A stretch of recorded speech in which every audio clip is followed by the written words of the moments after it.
Hi, this is Roger. Thanks for dropping by. Now, this is an observation. It's not based on science, although I'm sure somebody will tell me the science. This is the water I'm about to use to water my pots. I've just mixed it up. Now, all of my RO water, when it's produced, is put into containers up to the top with a screw top. So the air is excluded, yeah? And the amount of air in there is minimal, and it's a small surface area because it's up near the top. Okay, now I've just mixed this feed up. I've forgotten what it was now. It's about 260 and something like that. TDS 260, and I took it up to, I think it was 285 with the CalMag.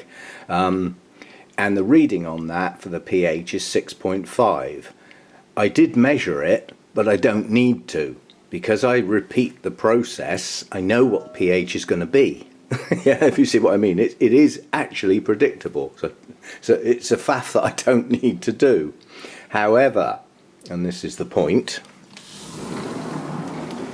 out here is the Vandas bucket. Yeah, that's used for dunking. What do I put in there? I put the Rhynchoredes Bangkok Sunset goes in there, the Rhynchostylus Giganteas go in there. I actually chuck those mounted Phalaenopsis in there as well, and the Vandas go in there. When I change the water, obviously it's newly produced RO water, which is just neutral, pH 7-ish, and TDS of next to nothing. I think it's about 12, something like that. And when I change the water, everything gets a flush. Yeah, so the dunk that takes place after I've changed the water is a flush. Now, due to, I'll say, laziness or taking a break from the intense workload, yesterday they got flushed again, rather than actually mixing up the feed like I normally do. Now today I've mixed up my feed, and that had a TDS of I think it was 300-ish, and I took it up to 320 or 325 with the CalMag. So the predicted pH would be around 6.4, 6.5. Just out of curiosity, I measured it. It was 6. So what dropped that pH? Well, you could say it was the plants that got dunked in it. I doubt it.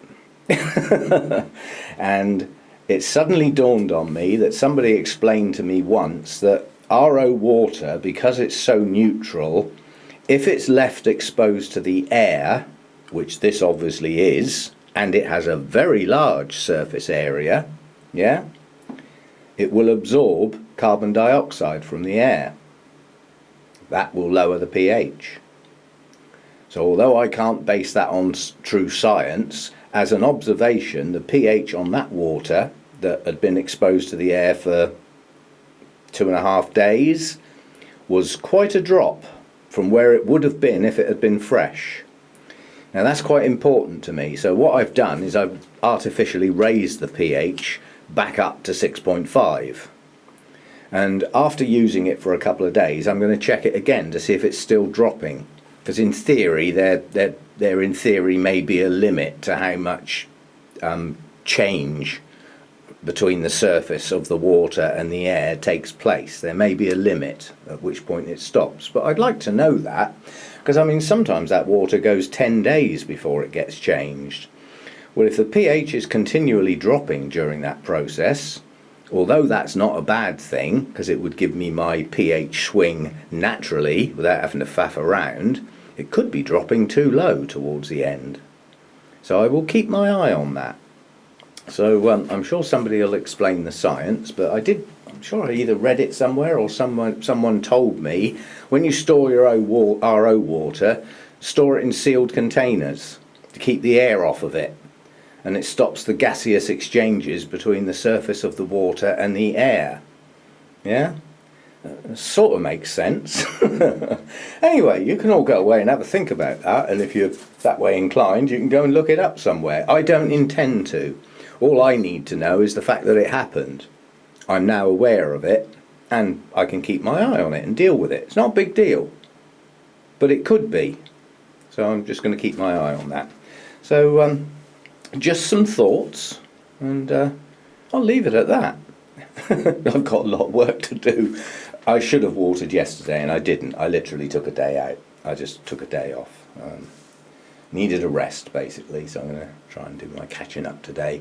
And with any luck, if we've got a dull day, I can work in here in the peace and quiet, in the cool, without all the fans blowing me wig off. And I can just plod away at this and take as long as I like in a steady manner, in which case I'll enjoy it. But sometimes, certainly over the last couple of months, I've been having to rush to try and get things done before everything switches on out here and it starts getting uncomfortably warm to work in. So that's the plan for the rest of today, or a fair bit of it anyway. See you next time.